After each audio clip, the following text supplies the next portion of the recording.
Hello, I'm Harley Schlanger from the Schiller Institute, and welcome to this week's strategic briefing from the Schiller Institute founder and president, Helga Zepp-LaRouche.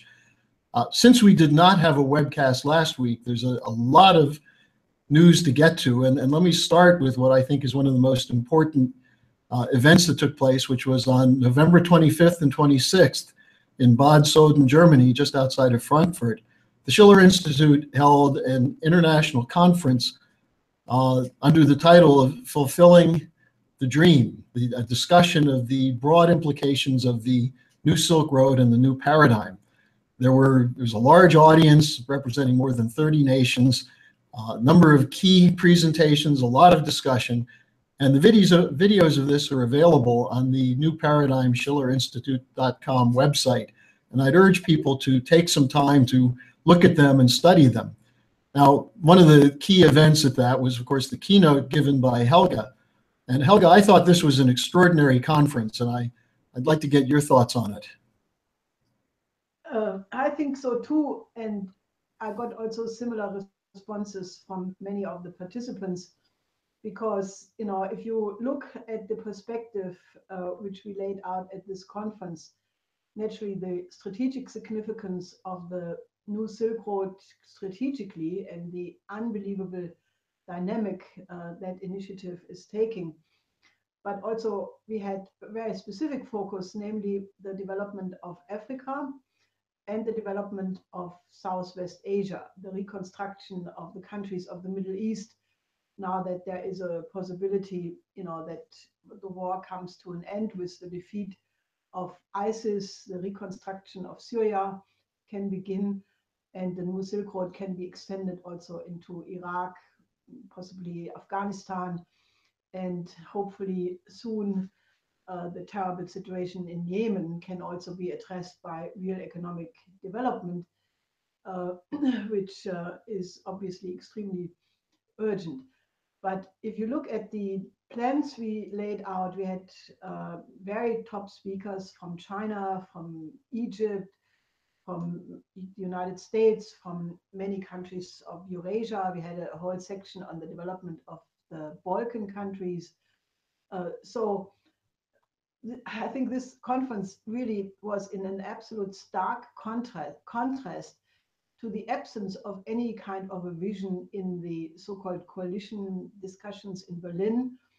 And also, if you look at the miserable result of the meeting between the European Union and the African Union in Ivory Coast, which took place more or less at the same time, which resulted in absolutely no perspective, I think it makes really very urgent that we continue the mobilization of getting the European nations in collaboration with the new Silk Road of China. And just for the conference, which was really very, very uplifting, and people were extremely happy.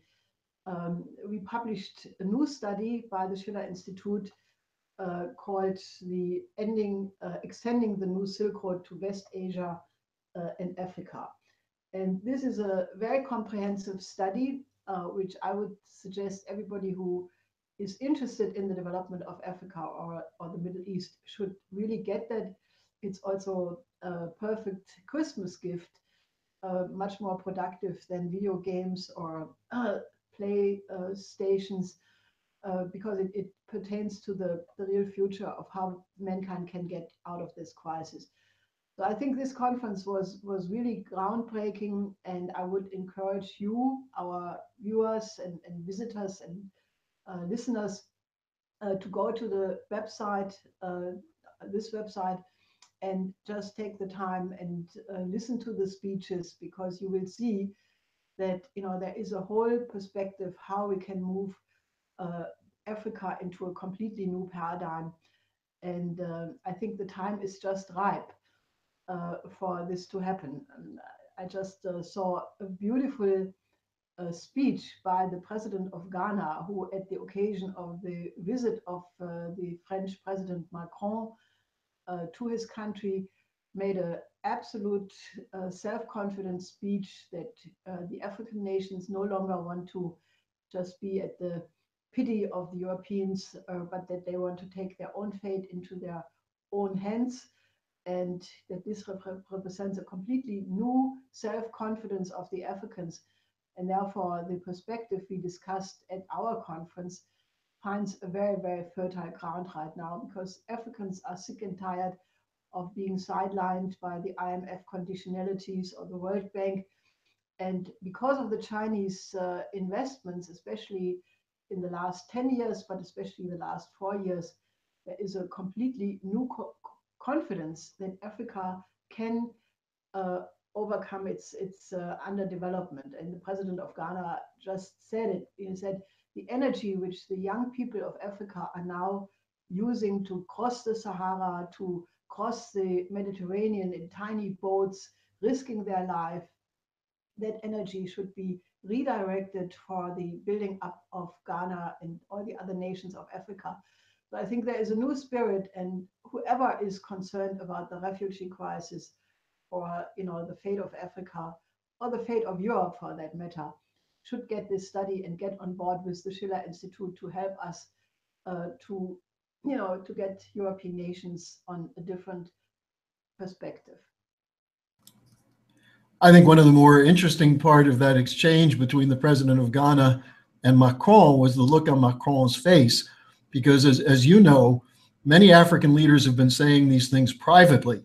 But what you're talking about is this new self-confidence, the ability to express it publicly in a forum like that, and to say, look, we don't want you to come here and be our sugar daddies. We're going to build, and this is our future.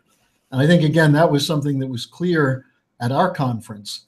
Now, right after our conference, you took a trip to China where you participated in a conference on the Maritime Silk Road. And I thought it was interesting in your speech, you continued the theme of your keynote in Bad Soden of this dialogue among cultures across throughout the world and across the centuries, starting with Confucius. And how was your presentation received by the audience in China? Oh, I think it was received extremely well. I mean, I would have liked to speak about the economic part of the new Silk Road, but they wanted me explicitly to talk about the cultural exchange. And I think that everybody was really responding to this idea that you have to go to the best tradition of each culture and each nation, and then have a dialogue among them from that level. Now, I must say a couple of words about my experience. It's not the first time that I was in the province of Guangdong. The conference took place in Zhuhai, which is sort of at the southern tip of Guangdong, just besides Macau and opposite of Hong Kong. And I was really absolutely impressed. I mean, this region of China has undertaken a development which is absolutely breathtaking in terms of new industries, new city planning. We visited, as part of the conference proceedings, a city planning center where, in a very, very impressive way, they portrayed how all the modular aspects of the city of Zhuhai was composed, to be in the best possible way connecting population areas, living quarters, industrial areas, research centers. And this was really, as one of the visitors said, city planning at its best. That is exactly how you should plan a city. And then for me, the absolute high point was that we traveled through over the new sea bridge, which is the largest sea bridge in China. It's 55 kilometers, and it connects Zhuhai, Macau, and Hong Kong, and became about 17 kilometers close to Hong Kong. And this is really an absolute masterpiece of engineering. They had to invent 120 patents to build this bridge. For example, it has tunnels and artificial islands, and some of the area, the underground, is very soft. So they had to develop new techniques to drive cylinders into the ground. And it was just incredible. 8 years they built this unbelievable, very, very beautiful and modern bridge. And if you compare that, for example, with the abysmal slow speed with which even reconstructions of the highways are being done in Germany or elsewhere, it really shows that the new Silk Road spirit and the idea of the Chinese economic miracle, it is something which used to be German. It used to be the German economic miracle, but people here have forgotten that. And when you here go through a highway, you see two people working on 5 days a week, and then most of the time no work occurs, but incredible jams are happening anyhow. I think we need a completely new view on how we build things and how we reconstruct our infrastructure. And really, we can learn a lot from the Chinese right now. So I was really impressed. And, you have right now an unbelievable number of conferences about the new Silk Road in Latin America, one in Uruguay, 3,000 people from the Caribbean countries, Latin American countries. You had the 16+1 conference in Budapest, and I don't even want to name all of them. You have practically a huge conference every day at some place in the world. And this dynamic is really incredibly fast, and it is almost ununderstandable why some people in Berlin and in Brussels are still dragging their feet the way they do. They should really give this up and join the new paradigm. And of course, we have the same problem in Washington. And if you look at the press in the transatlantic region, the kind of report you just gave of optimism, of growth, of a real dynamic, there's no sense of that. People are still stuck in the 1970s or 80s in their view of Russia, of China, and that's got to change. Now, you mentioned all these conferences taking place. At the same time, we have the absurdity of Joe Biden writing an article in Foreign Affairs magazine pushing the Hillary Clinton-Obama line that Russia is the great threat.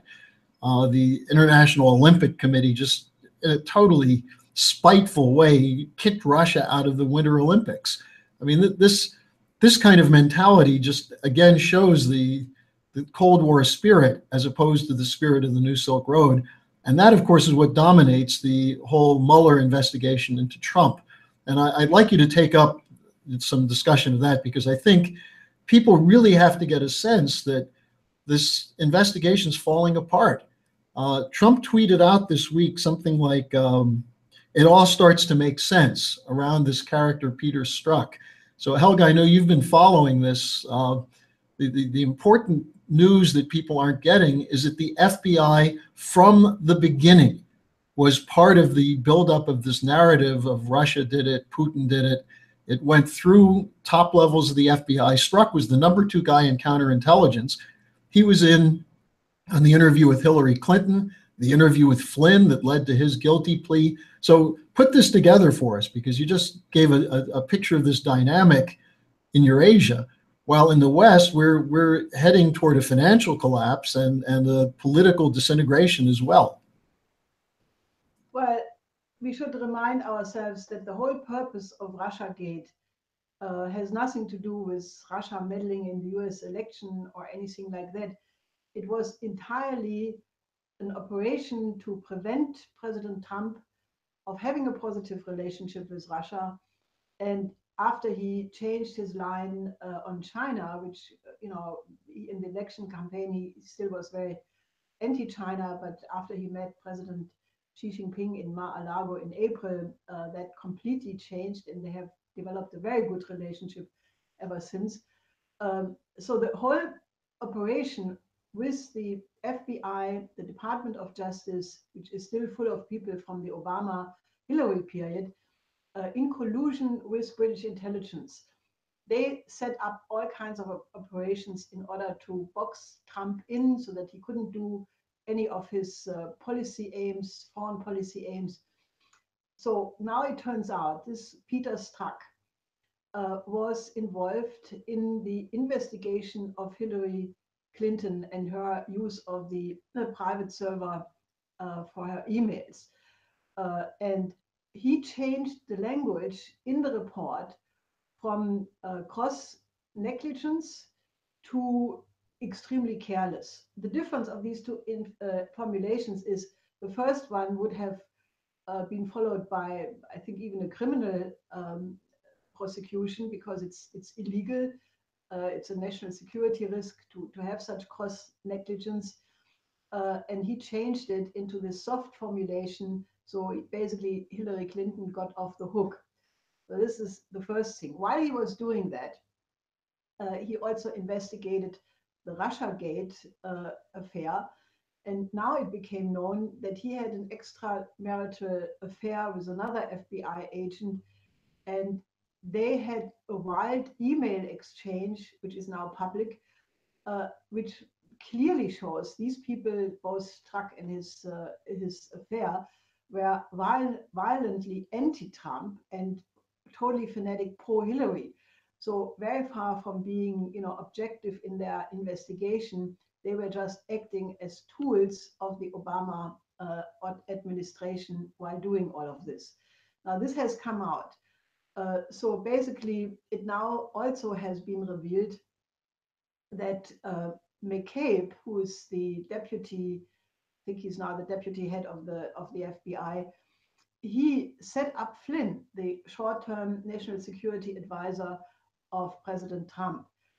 The way they did that is incredible. In the transition period or shortly thereafter, McCabe called General Flynn, who was the national security advisor at that point, and just said, "Oh, we are coming over with a couple of agents."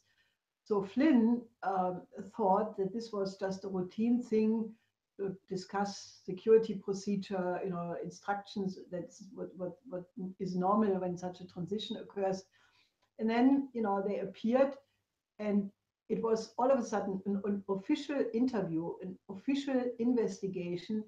And naturally, Flynn had no lawyer, and so that led to his demise. So it all comes out now that FBI and the Department of Justice acted extremely improper, to put it diplomatically. And what you have right now is an avalanche of articles making exactly that point. From the Wall Street Journal, where the entire editorial board basically said there has to be an investigation of Mueller. He has a conflict of interest. Then the Boston Herald had a similar article. Another talk show talked about cosmic corruption in the Department of Justice and the FBI. Others calling for a special investigator to investigate the FBI and the Department of Justice. So what is now happening is that the tide is turning, and given the fact that there's also an investigation going on in the House of Representatives and one in the Senate by Congressman Nunes and Senator Grassley, they are calling all kinds of people to testify under oath. So it is not yet decided, because Mueller on his side escalates also. He demanded now the records of Deutsche Bank and a loan Deutsche Bank gave to Trump at a certain point.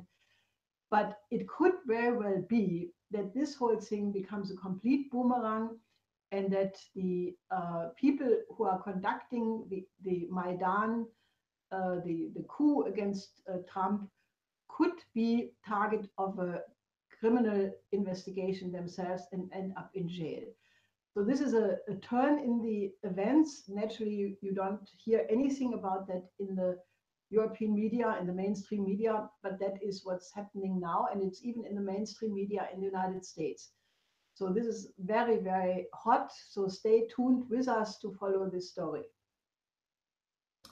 And just to add a couple points, Helga, I think this question that you brought up that has nothing to do with Russia's interference in the election, what they got Flynn for lying from is the transcript they had from the intercept of the phone call he had with the Russian ambassador. So they knew exactly what he said. Flynn wasn't prepared for the meeting, and he said a couple things that were not true to the transcript. That's how they got him for lying. But what does that have to do with Russian meddling in the election? It has nothing. The reason Flynn was meeting with the Russian ambassador, calling him, was to reverse the hostile environment that existed between the United States and Russia under President Obama. Now, that's what Trump was elected to do, to change that. So this whole thing of collusion and meddling is can be turned on its head. Now, if they're going to do a full investigation, they should start with the report that we produce. The Robert Mueller is an immoral legal assassin. And there's one other element of the Strzok story which struck me, you might say. He was probably involved, one of the few people involved in the Fusion GPS Steele dossier. He may have been directly in contact with Steele. And the question is now being asked by Nunez and Grassley, was the Steele dossier the basis of the FISA warrant, which allowed the National Security Agency and the intelligence community to spy on the Trump campaign? Now, this isn't getting out it's out in the US a little bit now, as you say, but it's not getting out in Europe at all, is it? No. And, the Western media here are still having their anti-Trump, characterization as if he would be a complete madman. But in the United States, the debate shifts. For example, there was a quite useful article by a constitutional lawyer, Dershowitz. Is he a lawyer? I think he's a lawyer, a legal expert in any case, who basically made the correct point that nothing what Trump did or what Flynn did for that matter is a violation of the Constitution, because it is absolutely the business of the President of the United States to make policy. And that's what Trump tried to do. So I think this whole thing may take a complete change in the interpretation very soon, because if the thing is changed in the United States, and the dossier which we produced is now being investigated in the Congress, in the Senate, on many levels in the different states by authorities of all kinds. So I can only advise our viewers, again, please get this dossier, read it, because if you want to know what is really going on in the United States and why is Mueller doing what he's doing, you find they are the best documentation ever. And, since we discussed it in the past already, let me just reiterate, this is the same apparatus which went after my husband in the 80s and in the 90s, and our organization in the United States. This is the apparatus which covered up for 9/11, the role of the Saudis. And this is the apparatus which is now trying a coup against the elected president of the United States. So this dossier is definitely a must read for anybody who wants to find out what is really the deep state. There's a lot of discussion about deep state, but it does not really address, this discussion does not address it from the standpoint of that it's really the British Empire using its corrupt influences in the United States which is doing all of this. So get this dossier and spread it around.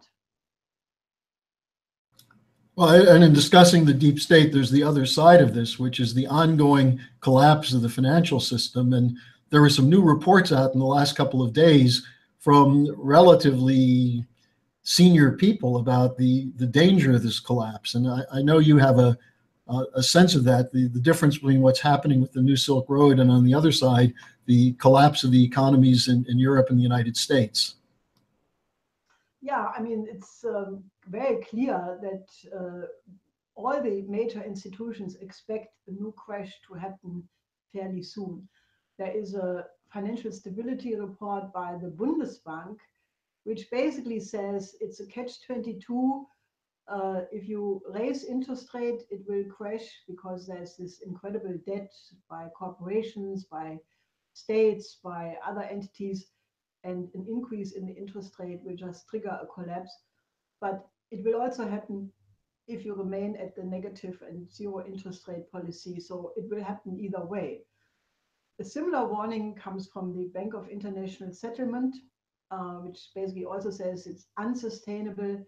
A former official of the BIS, William White, who now works for the OECD, also said the same thing. There are several hedge fund managers all warning the next crash is imminent.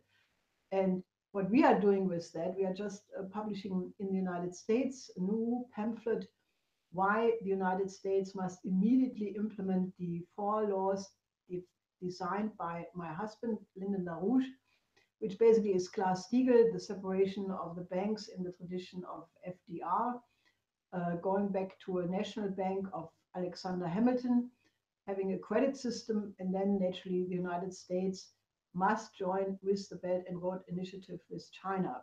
And only this package as a totality would stop the problem. In Europe, it looks even more grim because the European nations are in a completely chaotic state.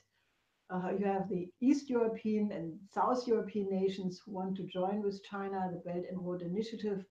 You have a complete hysteria on the side of the EU, and largely also on the side of the German government, whatever is left of it, saying China is splitting Europe, which is not true. The Chinese answer to that accusation was it doesn't need China to split Europe. It's split all by itself already.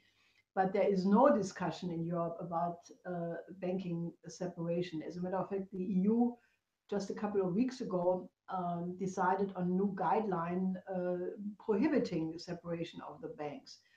And therefore, the survival of the European nations and these EU policies are incompatible.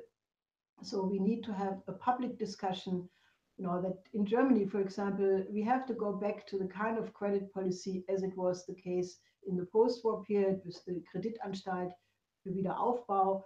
We need the financing of real economy, and this whole casino economy has to be shut down. I think the biggest danger right now is an uncontrolled collapse. And these warnings, coming from Bundesbank, Bank of International Settlement, I mean, they really are a warning that people should really wake up and change policy before it is too late. So join us in the battle to get Glass-Steagall on the agenda also in the European countries. Helga, there's one other thing I'd like to bring up in terms of the hysteria that we see in the Western media. President Putin announced yesterday that he's going to run for re-election. And the news was greeted with the same kind of attacks that we saw against Xi Jinping at the 19th Party Congress in China. But one of the things they couldn't cover up is the fact that even in Western polling, Putin is at about 80% popularity. I wonder what your thoughts are on the complete refusal in Western governments to deal with the fact that Russia has changed and Russia is part of this dynamic with China on the New Silk Road.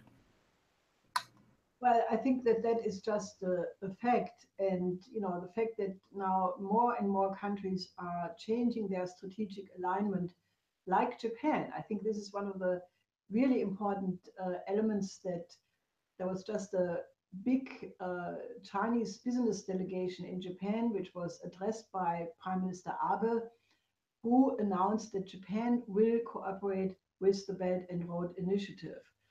So if Japan can change and find its self-interest in this new paradigm, and Abe has traditionally has established a very good cooperation with Putin, and if they are now working together with China, you can see that a completely new set of relations among nations is developing, putting behind them geopolitics and putting the question of win-win cooperation on the agenda, and as Xi Jinping always calls it, a shared community, or a community for a shared future of mankind.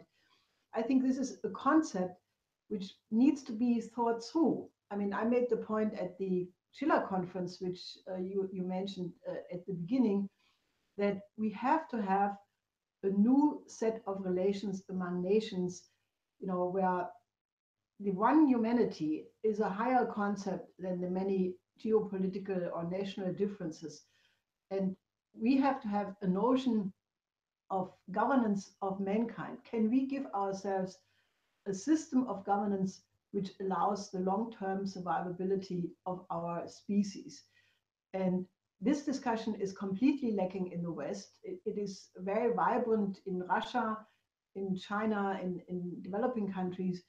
But I would like you to engage with us to have such a discussion. How can we govern ourselves for the benefit, the well-being of the people, and where the interest of one nation is not against the interest of another nation? So let me, at the end of our discussion, suggest to you again that you get this report, because this is a study which is an in-depth proposal how to transform Africa and the Middle East. And Christmas is coming. So, you know, I think it's a beautiful